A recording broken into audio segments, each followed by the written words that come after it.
Go have done this time and time again, so wouldn't be surprised to see that a pick that LDLC decide they want to take away. But from Go to start off with here, on this blue side, a lot of mid lane focus actually. Ika's Corki and Azir both taken away, and then the fabled Exakick Aphelios gets banned off the table. So LDLC now with a fair few powerful picks just being open because Go have gone for very targeted bans. They're going to get their pick of the litter really on that red side as well, with two very powerful picks likely being able to come through. For sure. I love that you mentioned those target bans because it feels like Ica has been a really big later game team fight carry for LDLC, playing champions like that as here having favor towards it. So having those removed seems like it makes a lot of sense. And the Wukong point as well, you know, you mentioned Wukong is a champion, Udyr, the point that you mentioned, it's good into Wukong, which has 100% presence in the LFL. So that's another thing that we maybe want to keep our eyes on. Go! It seems like they're actually just going to first pick mid, so they remove some of the safe neutralizing options for Ica, and they just give Ronaldo a very strong mid laner that can basically get guaranteed priority throughout the game. Yeah, very early Ahri takeaway for them here. Ica has played numerous Ahri games. You talked about it before when we came into the champ select, that they like their Ahris, they like their Kallistas, and with Kallista taken off the board, Ahri first picked by Go, LDLC going to have to delve even just a little bit slightly deeper into their champion pools here. I'm not saying that they're going to be stretched by any means, but they're not going to get their tried and true comfort. Initially, Ike locks in a very aggressive jungler as well, so he's going to have a lot of agency throughout this game in the early stages to try and set up for success, play that cerebral style that we know, try and force some invades as well. Would like to see them try and pair this up with some fairly aggressive laners as well, so that they can try and push for priority, go for some invades, something that we've seen from Yike a couple times already in LDLC as a whole, if they can get things going in that early stage to generate themselves some nice little leads. Yeah, but Redude, that is a scary bear. We've got a bear with a cat! They're going to be coming for them in the jungle. We're talking about Yike as a playmaker, and that is a playmaking duo if I've ever seen one. Now, the Kai'Sa locked into it. I like this pick a lot. Into the Yuumi, it boasts a lot of kill threat, and Yuumi, well, I think most people agree that she is relatively strong in lane. Not the strongest enchanter, and it maybe will allow the Kai'Sa to get away with some things, but we'll have to see as... That's two blind pick solo lanes in the first round of the draft. Maybe not what we were expecting coming in. A lot of priority on the Aatrox. You can see they were sort of toying with it for the first pick, but they opt into top lane Aatrox here, and I think this is a really good pick. Something that we know of LDLC is that they will take on always. If it is open to them, they are always happy to just play an on. Ragnar has played so many on games this split, it's not even funny. So the Aatrox taken early to preempt that Aatrox pick coming through. I also think that Kai'Sa was the same sort of thing. Kai'Sa is the typical answer to the Ezreal. We see LDLC still happily locking the Ezreal as an answer. So that they are just really, I feel like, egoing from LDLC a little bit here, where they're saying, well, even if you get the counter picks to our champions, we don't care. We like this composition. We like how it plays. We like the style that it gives us, and we're going to go for it anyway. We have still got, obviously, a few more picks to go for, but LDLC, it feels like picking right into what Go we're expecting. Yeah, and LDLC, they're going to try to adjust a little bit, try to remove some of those best partners for the Kai'Sa to deny some of that all-in threat. And I will give a little bit of credit to LDLC, right? Like, yeah, they are maybe egoing their picks a little bit, but when I look at this composition, it's a pretty safe comp. I feel like it can work into a lot of things. Ezreal, Yuumi, notoriously safe, consistent bottom lane Volibear, very consistent early game playmaker. Whereas for the side of Go, it is volatility that has been locked in. And when I think you're the underdog, you want some volatility. You want things like the Kai'Sa, you want things like the Ahri to maybe force some more explosive fights. But it seems like LDLC, they're just going to commit more to safety, and Ika's going to go for the Lissandra. Yeah, we sort of saw Ahri fall out of favour for this exact pick, right? It was back in MSI when RNG popularised the Lissandra counter pick to the Ahri. We're now seeing it come back once again. Ica takes this Ahri pick and says, well, I've got a Lissandra to answer for you, and now we see potential priority still established, but it's not going to necessarily be as easy to find those roams. Lissandra very good at making those plays happen also around the map. And no surprises, it feels like for me here, that we see Kareem default back to that Viego. We shed a tear for the Udyrs that don't make it into picks and bans on 12-12B, but this is sort of, again, true comfort pick for Go, really. It feels like their entire composition. This is just if you could pick champions for all of their roles respectively. Maybe the Amumu and Kai'Sa down in the bot lane, not the go-to for Team Go, but that top side really does ring true as comfort picks for the top side. That's a spicy Amumu pick. I like that one so much into this Ezreal Yuumi. Ezreal can buffer the bandage toss, but the Amumu will follow you, and then if you are the Yuumi and you're ever jumped off, instant curse of the sad mummy. There is no way to dodge that. You need to be careful of that Amumu in your team. That is a very exciting bottom lane pick. We're talking about drafting volatility, Rude Dude, and Team Go seems to have done it. Now, to your point about the Lissandra, Team Go, they have a very short range composition, which Lissandra generally tends to thrive against. So it feels like Ica has been set up for success in this draft to deny maybe a lot of what Team Go wants to do. But when all 3 lanes are this volatile and you have a jungler like Viego that is capable of making early plays, maybe not to the degree of the Volibear, where are you really looking at Team Go to want to go in the early game to try to get themselves a lead? Yeah, they have a lot of options, like you mentioned. I think whenever you pick an Amumu in the bot lane, you want to see it make plays, whether it is them trying to put the Kai'Sa ahead, make Smiley a little bit more further accelerated with the gold, or if that is just a grouping up between Kareem and Vagnum and they go and make plays top lane, mid lane, wherever it may be. I think that overall what we're looking at from LDLC are 3 incredibly safe lanes as well. Gangplank has got that orange to get out of CC. Lissandra's got the claw. Ezreal has a Yuumi and then B Arcane Shift. Getting these ganks down is not going to be easy for the Go team regardless. But if they do have that layering of CC, they've got plenty to go between everybody. So that they do have those options in the early game, and I think that just as long as we get to see the Amumu really utilized in these early stages before we end up seeing the essentially Nautilus effect where they go in, do some CC, get aftershock proc but still die, and not really have to follow up with the team, then I'm going to be fairly happy with Go. A lot of power for them, I think, needs to be placed on this early game. For sure. And another way you can create volatility too, maybe pulling LDLC out of those safe lanes, force them to fight you in the river for early dragons perhaps. So Team Go, they've got a game plan, but LDLC, it seems like they've got one too. Stay safe, scale up, win in the team fights, weather the storm. I mean, we were talking about Team Go needing to weather the storm, but honestly, it just feels like if LDLC, if they can play a clean early game, they'll be the ones to make it through. But as we do move towards, the later stages of the game in this game, right, we're looking at Team Go. The burden of execution is on them. They are the team that has to make plays.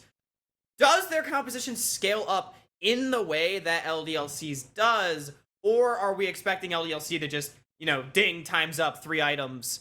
It's going to feel pretty good. I could go into all that, Hawk, but we have got game number 1 ready to go. So we're going to hop to a quick video, but we'll be right back with game number 1 right underway to find out.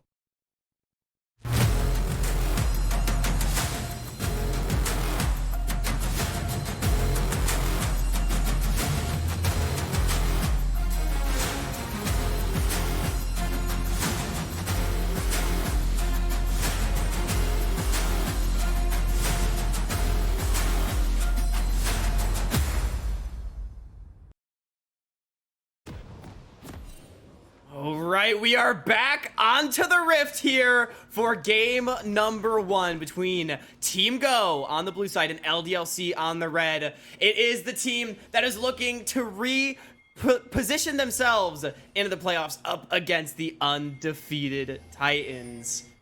Dude, this is sure to be an explosive game 1. Yeah, I think it has to be. We talked about Go and their need to make plays happen in the early stages. We get to see them all beelining it up to this top side, just to make sure that they can, I think establish at least some semblance of control for Go's top lane and new Q on this Aatrox.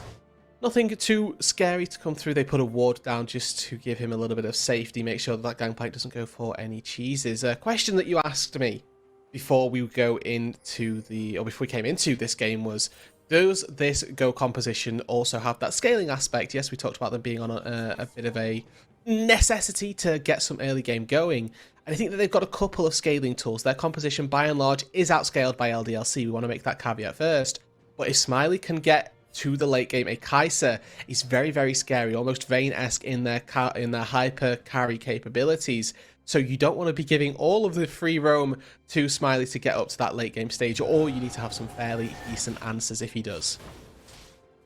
Beautiful. You love to see it. And that's good, because it does mean that Team Go, they're allowed to maybe make a couple mistakes. Obviously, you don't want to make too many. You don't want to fall too far behind. But if you're able to just get a decent lead, maybe stay competitive in the game, you definitely will have options. But it does just look like it's going to be lots of jockeying back and forth for positioning in these lanes. NuQ probably going to have decent priority up against this GP early on, but no, Ragnar seems like he's going to try to push NuQ back with those parlays and grass procs. Yeah, I think overall Aatrox tends to be favoured in this matchup for a fair while, and something to talk about for the Gangplank as well. You touched on nicely in the draft that Lissandra favours really short-range compositions, and I think that GP has that same sort of impact where everybody's coming into him. It makes it very easy for him to land those double, triple barrels onto multiple members of the team, potentially chunking them out during these scary team fights around setups on objectives as well. So there's a lot of control given to these LDLC solo laners as we get later and later. The zone control that they're going to have in team fights around those objective spaces, around the Drake in the river, certainly could be something to keep our eyes on as we get more toward those objectives going up. Yeah, and the Gangplank as well has so much disengage into things like this Amumu, the oranges. They can get so much value up against that engage, which is entirely stuns and roots. So definitely another thing to keep our eyes on, this R5 Gangplank pick for Ragnar. I think both of us are a pretty big fan of this one, and it seems like Ragnar doing pretty well in this early lane. Really seeing a lot of fighting here up on the top side, a lot of grass procking back and forth, but both junglers actually not pathing down towards the bottom side. It seems like Kareem is up here on the top side to protect this Aatrox early on, while Yike down here on the bottom just doing a bit of a mismatch clear.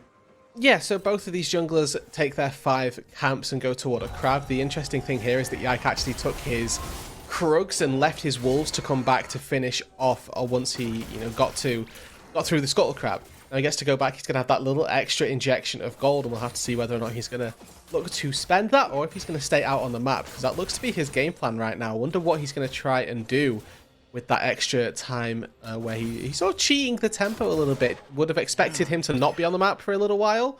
Instead, they're going to be going for play back up toward that top side. Here they go on the bottom side, though. I see it gets jumped on, but he's going to be fine. He's got a Yuumi behind him. Just going to be a bit of trading back and forth, and I actually think Team Go may be a little worse for wear after that exchange, but Kareem spending a lot of time here on the bottom side. Yeah, importantly, right there, they're playing to this gank angle, the world where they can get an engagement and the next kick can potentially be felled. But what we did see, like I said, from Yike, he spent a bit of time making moves up toward this top side, now finds himself in the top jungle. Big wave looking to be crashed in potentially by Ragnar, going for this dive up against NuQ. They're going to be the easiest champion to go for, and they're just going to elect to go for it. So it is ultimately a fair amount of wasted time by Yike. What he does get is that Balmy's Cinder off of his first reset. A little bit of power, a little bit of trade capability if he ends up running into anybody in the jungle.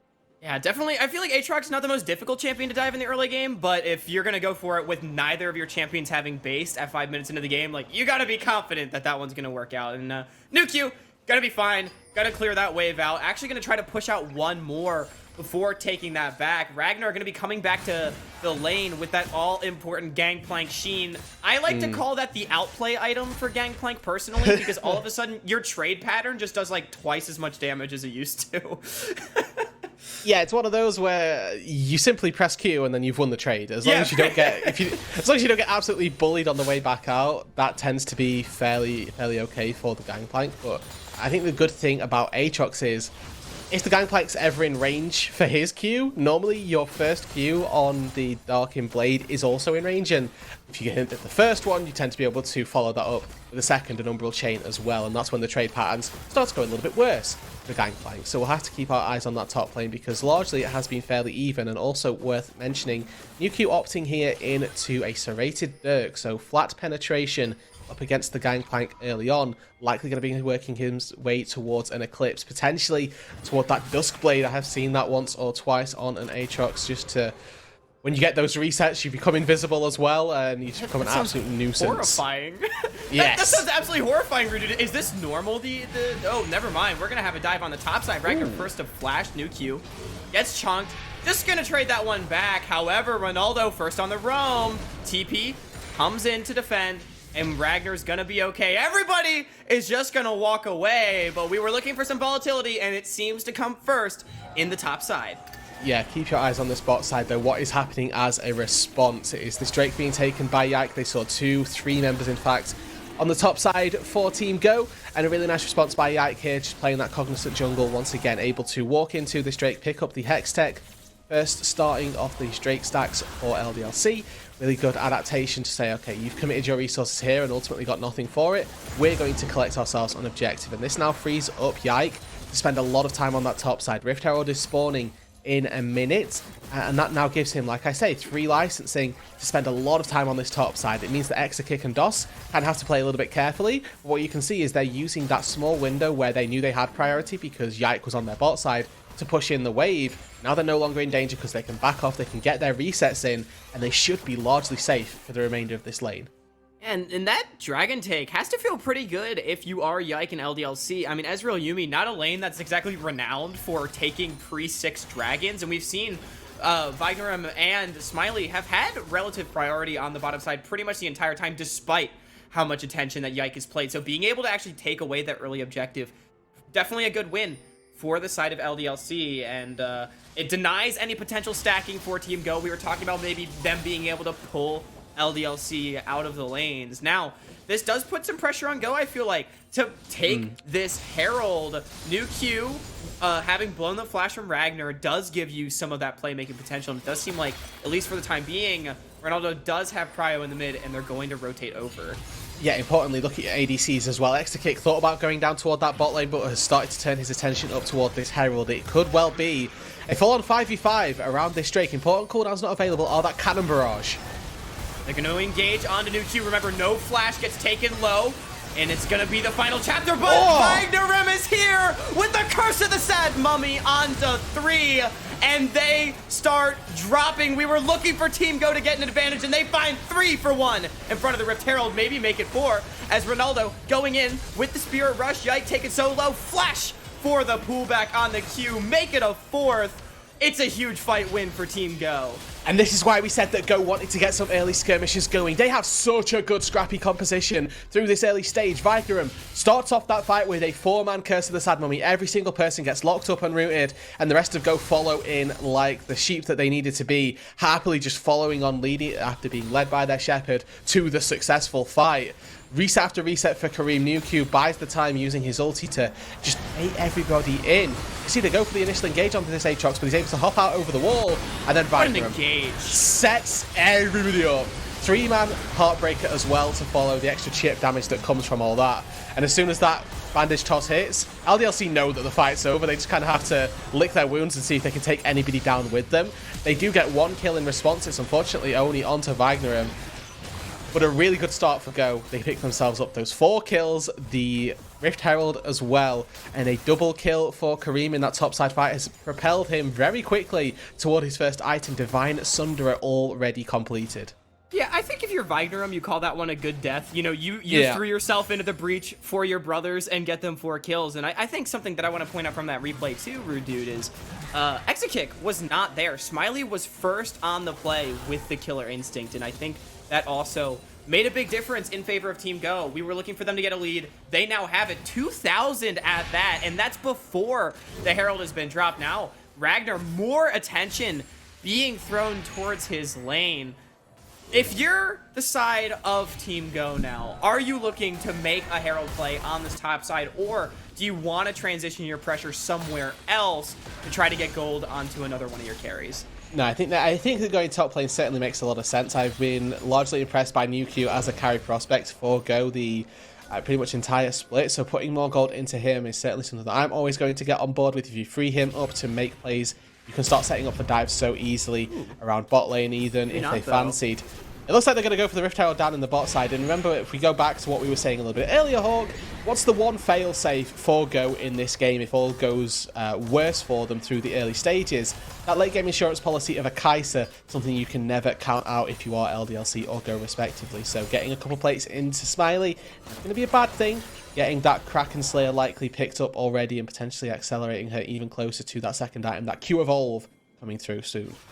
And I think something that we didn't really mention in the draft, but we did imply a bit, is that Team Go has carries in all 3 lanes and the jungle, so they have 4 carry champions on their side. So it feels like you can't really go wrong with what lane you pay attention to. Obviously, they wanted to get New Q ahead early. Didn't necessarily work, but it did give them a lot of priority for that Rift Herald. Hold that thought. We're going to have a fight as it's just going to be a straight-up kill out of the Viego. A shutdown at that. Now Vignerum taken so low. Yike gets traded back. Now Doss. He's a lone kitten amongst the wolves, and his Lissandra flashes out without him. Oh no, Doss. Disaster strikes for Doss, but ultimately it's still a good set of trades. I think that's very favourable for LDLC. They get the shutdown onto Kareem, and they're able to get another kill also onto Wagnerum. But a 2 for 2 may not seem like the biggest upset necessarily, but it is a good injection of gold going back to LDLC getting a shutdown kill.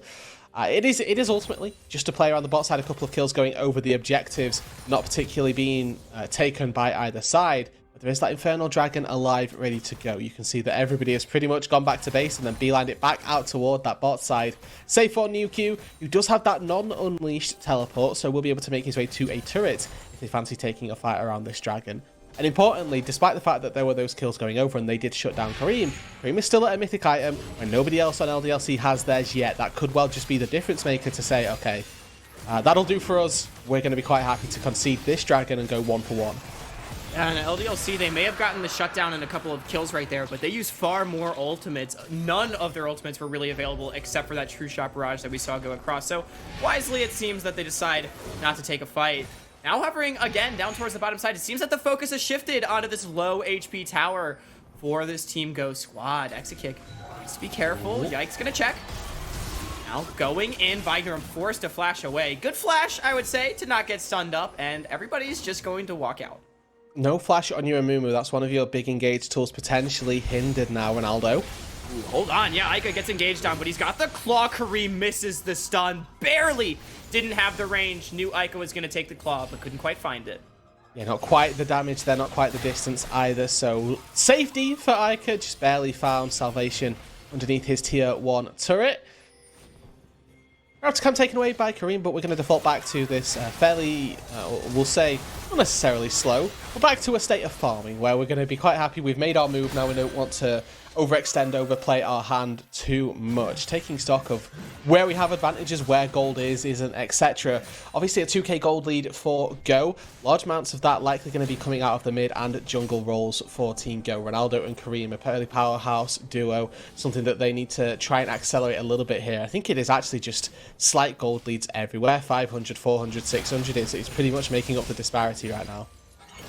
Yeah, and I do want to call back another point that we made in Draft Rude Dude of that it is really hard to press an advantage against this LDLC comp. We talked so much about how safe it is, and I like the attempt right there from Ronaldo and Kareem to see if they can find a pick onto the mid lane, or you don't have that much to fight anyway. So they blow the Spirit Rush, try to find something, it doesn't work, and it's just like, it wasn't even that hard for Ica. Like, he was pretty easily able to walk out. So Go, they have this advantage, but how do you press that? It feels like it becomes so difficult. Now, taking second Herald, that is a good way to do it by getting these neutral objectives. Other than that first dragon, they have had total control of them. But it's definitely something we'll have to keep our eyes on as we sort of crest into this mid game. Yeah, the fear, of course, right? Remember what we said coming into the game was that LDLC were the ones who scale better and that Go were on the clock. They needed to make their plays in the early stages and try and cement themselves with a decent advantage to go into the mid game with. They've started that process out. They're 2k gold to the good. They're securing the second Herald as well. So they are going to be trying to take turrets, take some structures down with that. But it becomes a question of, can they do enough before we get to these teamfight phases where LDLC start to have control back in those teamfights? Ragnar has just finished Trinity Force. Ica has just finished the Ludens. These mythic items have now been picked up by LDLC. And if there is a scrap, if there is a fight around this Drake, which spawns in about 2 minutes time, we could very well see LDLC have a good standing in it. Yeah, like that first team fight around Herald, right? It feels like that was a good start for Team Go. It's like, okay, you've put yourself in a good position, but it feels like the next big team fight, this 18-minute team fight that it feels like we're sort of hurtling towards, is going to be the one that might really decide the game. Third dragon fight, I feel like, is so often is the case that it is decided. And yeah, I mean, Team Go, they've got the gold advantage, but as you mentioned, Rude Dude, item spikes, excuse me, are not really in their favor. It doesn't seem like anyone's going to have 2 items come 2 minutes from now for this Dragon. So if LDLC, they're going to be fine with where they are, and it's really just going to come down to that execution. Can Wagner maybe find another clutch engage, or will LDLC be able to kite it out? Very important questions indeed. Looking to make their play down in this bot side, and they are just going to get this turret without using that Rift Herald, and one of the things that they can do is try and use the Rift Herald for mid lane control as well. They can sort of cheat their priority essentially by putting a Herald down and then being able to move their way into the river off of that. And granted, they don't want to do that just... Okay, well, never mind. They're going to do that right now. Try and break open the mid-tier 1 turret, or at least do a very good chunk of damage. No claw on Ica right now. Everybody's around from Team Go, but it seems like it's just going to be a focus on the tower. Looking for the dive. They're lurking like sharks. Here they go. Bandage toss in, and that's a big cooldown. Being blown. Ronaldo charms a Raptor, unfortunately, and it seems like everybody's going to kite out, but no, Wagner taken so low, doesn't have the flash. Ica's going to follow the claw and take him down. That's a pick for LDLC. Now Yike with the Turbo Chem Tank gets a Yumi on him, finds the slow, but not going to find anything else. Wagner goes too deep, but Team Go get the tower. Mid-tier 1 turret falls, like you mentioned here. Go do secure themselves the objective. Now, what can LDLC do with this time out on the map? Wagner, not necessarily the biggest piece in terms of their combat damage, but a very crucial piece in terms of setting up the fights.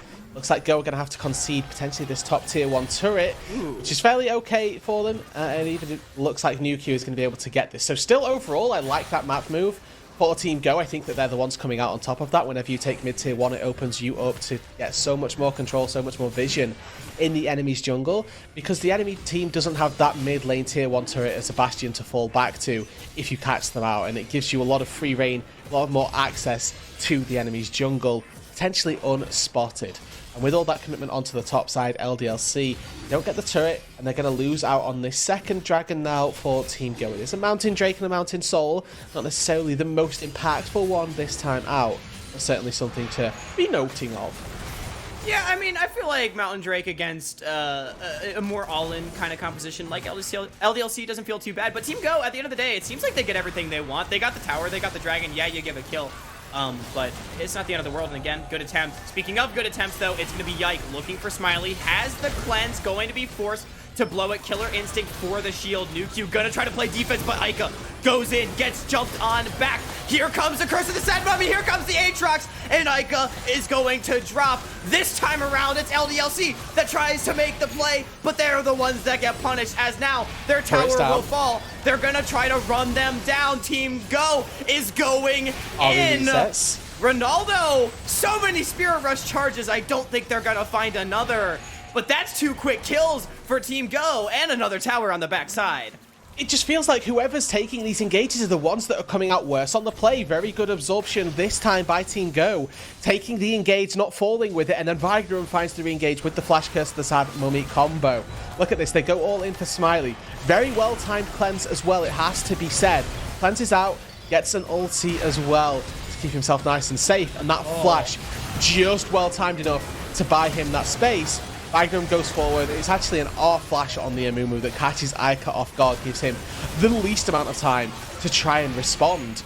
You think the Korean potentially got a little too far forward, but fortunately with this tower being felled, they can continue to push forward. Extra Kick has to bend their flash as well. And just as we're thinking potentially the clock is starting to expire for Team Go, they find the play, they find the fight, and they renew their stay in the lead of this game.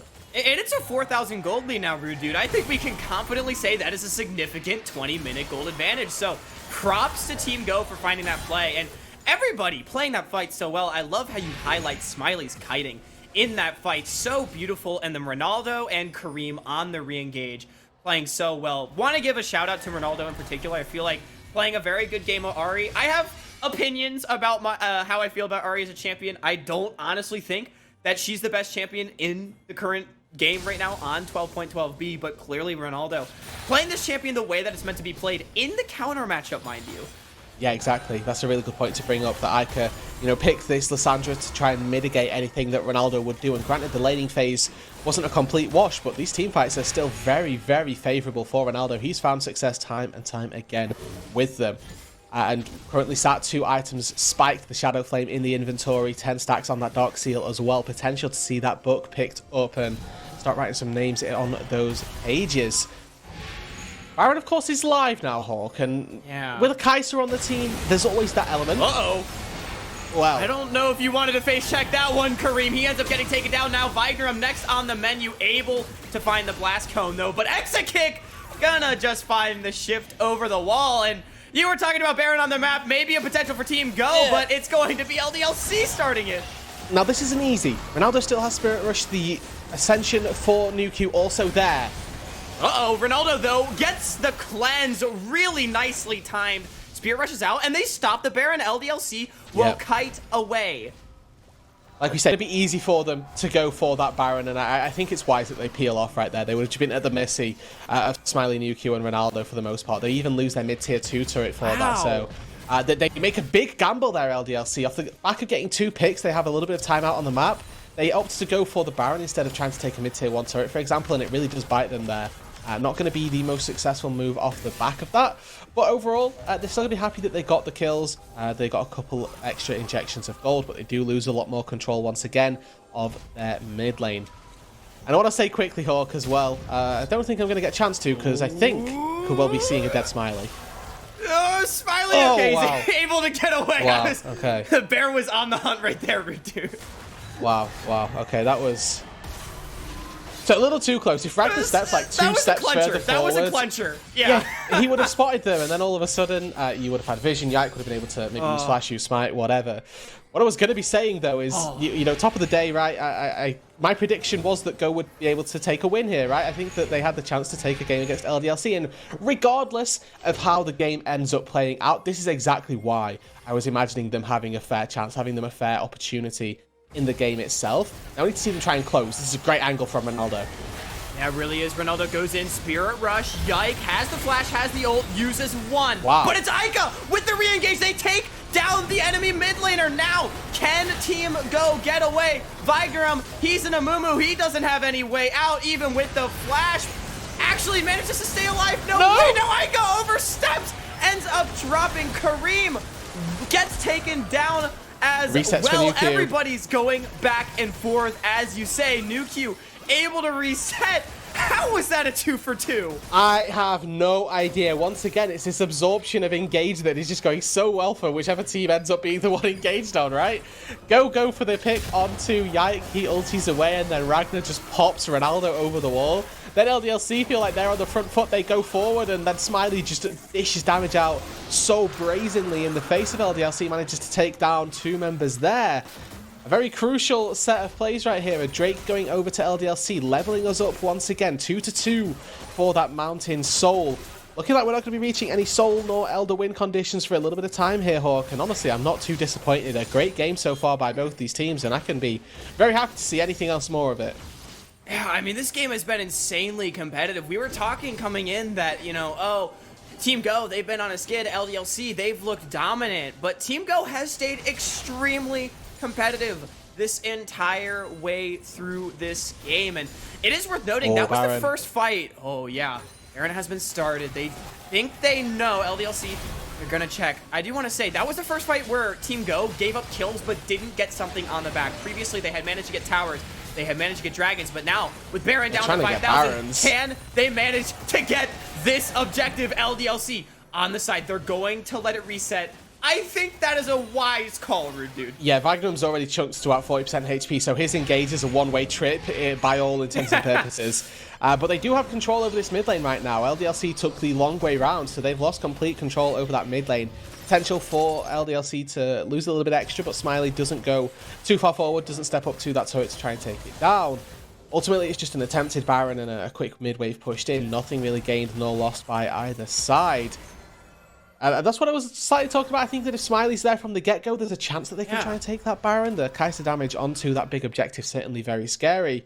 But something that we've seen from teams just in general is that you don't want to flip versus Yike. This is somebody who doesn't tend to give up Barons too freely, and taking the Baron in the face of him, certainly something that can be very scary.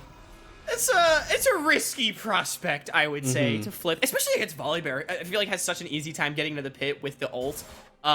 goes unstoppable. There's really no way to prevent that. And I do want to say, though, I always like those kind of attempts from teams starting the Baron if they have the means to. There's not really anything else you can do, right? You've already got your waves pushed up. Why not force LDLC into a position where they have to respond? Because the best thing that happens for you is they make a mistake, and the worst thing that happens is what we just saw. You say, hey guys, we're not going to hard commit to this, we're just going to see if LDLC messes up. They don't, so they back away, and both teams just go about their business. And this is a really good adaptation. I feel like a good thing that Go have learned through the entire split, if we look back to week 1 or week 2, in a situation like that, they have lost games flipping Baron there. They've lost games by not making that call to back away and opt into, you know, a safer maneuver for the remainder of the game. So very happy to see that they are learning, that they've adapted, evolved potentially in their style, and they're going to go right on back to it. Yike has used that Sky Splitter to scout it out. He's going to scout it out once again. It's already half HP. It's going down fast. Yeah, already half HP, already down to 3,000. Cannon Barrage, Yike is in. Can he steal it? No, it's going to be secured by the Kai'Sa. Yike gets taken down. Away? You don't want to flip Barons unless you can win it. Now Ica tries to find an engage on the backside and can't get it. Doss, an exit kick to follow. Ronaldo over the wall with Smiley. It's going to be an ace. Team Go gets everything, and they only lose their jungler. They've got some fair death timers here. 30 seconds on all 3 laners. They've got a wave in the top side. Inhibitor feels like the minimum that Team Go will be able to get here. A beautiful fight, a beautiful setup around the objective. Now the jungler has Smite available to secure that objective, and it ends up falling to Smiley of all people. Are Team Go about to dethrone LDLC? Yeah, LDLC, many members still down for over 10 seconds. They have the Baron on, but this is risky. I don't think Go can end before the respawns come through. They're going to stick around. LDLC, no, can you defend your base?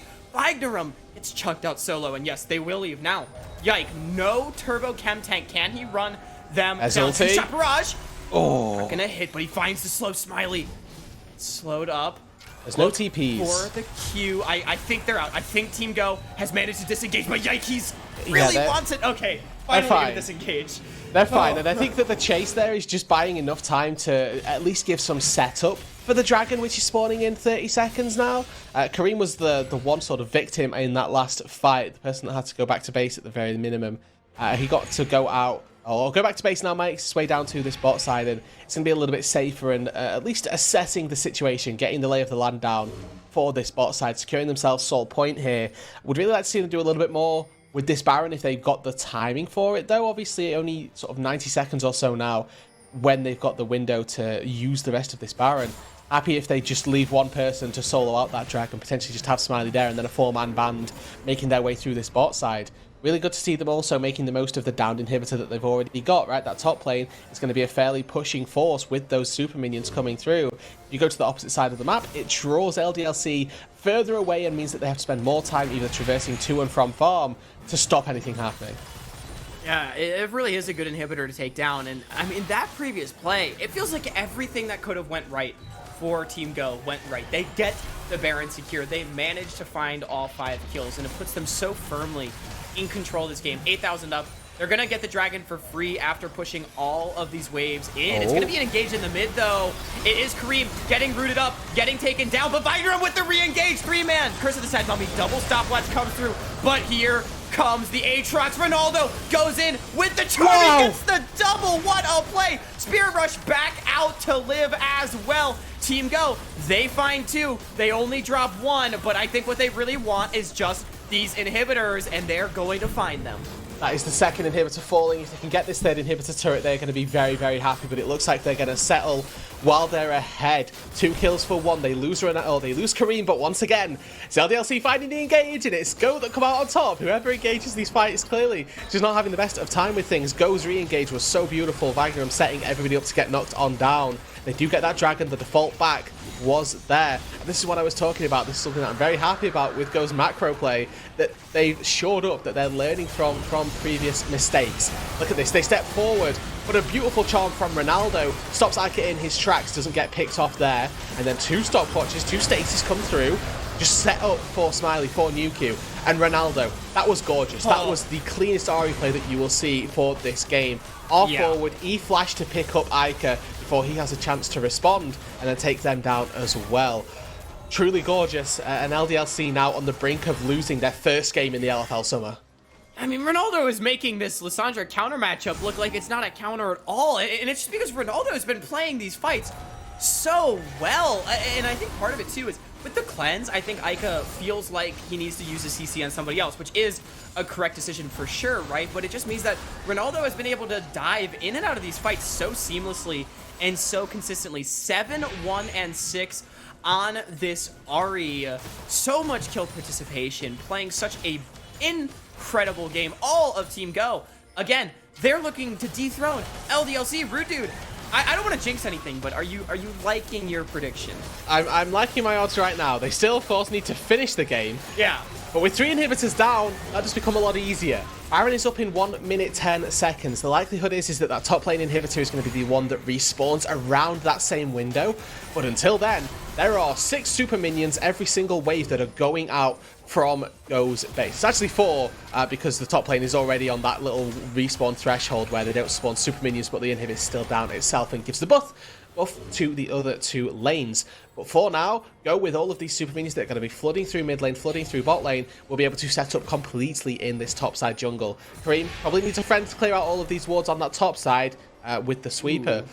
It looks like they're just going to go into the base instead. I don't know how I feel about this, but Go, they're playing with their sort of win condition a little bit here. I think that this is easy to just default back to the Baron and end the game with it, but we'll see something a bit different. Or at least clear out the vision. I mean, there are a lot of red wards in that topside jungle. Now, Team Go, you mentioned that top inhib is coming back up just around now, but it is the mid and bottom inhibitors that are down, and those are the better ones to have down for Baron. It forces LDLC to traverse a wider portion of the map, or Ragnar or Ica to use the TP. And it seems like Team Go, they're just going to go back to the strategy that worked for them last time. Burn down the Baron before Yike can get there. Ronaldo will be the one tasked with playing defense, just going to throw out some orbits of deception. I don't think Yike's going to be able to get into this one. It's basically already gone. Yeah, hopefully that should be fairly job done. And Go right now, take their resets, come out onto the map at full force, end this game, hand LDLC their first defeat of the split. Head up toward that top lane, the only place where they don't have or where the inhibitor is standing. Try and take that down. Re-control the base of LDLC. You don't have to do any damage to those Nexus turrets, because if you've got 6 minions pushing forward, all super waved up with a Baron buff, they will do it for you. That is unpreventable if you're LDLC. If those 6 Baron super minions hit your Nexus turrets, the game's over. Especially, I mean, imagine playing Ezreal. You can't Q anyone because there's a stupid super minion in your way every single time. So LDLC gonna have their work cut out for them in any future fight. And I like this. Go. You know, I think an argument could maybe be made that they could have pressed a little bit more, but they're going to take any risks. They're going to take their resets. They're going to get as many items as possible, and they are going to try to end this as cleanly as possible, and I fully respect that they're doing that because, again, they are trying to break a 4-game losing streak. It has been a rough go of things over the last couple weeks for Team Go. This is the turning last that chance around with a win. for LDLC, right? If they don't fight at this inhibitor, then it could well just be game right there. I expect them to go for an engage. Ragnar's still bot lane, though. And if he doesn't get back in time, this inhib's going to fall, and the game's going to be subsequently so much harder. Yeah, it's just gone. A bit of an engage from Kareem. Ica goes into the ulti in the middle of the team, then follows it up with a stopwatch, but he's still all alone. Gets knocked up. The final chapter isn't going to be able to do anything. Yike gets one, but can't get more. Exegik is still alive. Maybe he can try to dish out the damage. Low health bars on the side of Team Go, but all they have to do is wait. The inhibitors are respawning, but the minions are coming. They have TPs as well. Base. New Q has that TP. Everything slows down. And bot lane inhibitors are going to respawn within the next minute or so, and then they're going to have to try and take that one, but they've got 2 inhibs down. They've got another wave coming through. There's a big wave coming down in that bot lane as well in about a minute's time. 3 super minions. Drake spawning, so they can go back for a soul if they want, but they've got the Baron for another 50 seconds. They're looking to end it here. It feels like you have to end the game with this Baron. They're going to try to end Ragnar's life, but he lives on 1 HP. Ends up getting taken down in the end. It's all on Exekick. Can you save the undefeated season? New Q gonna dive in, and it's Team Go upsetting the favorites in the first game of the day. Oh, LFL never fails to deliver. Team Go starting out with a banging this week 7.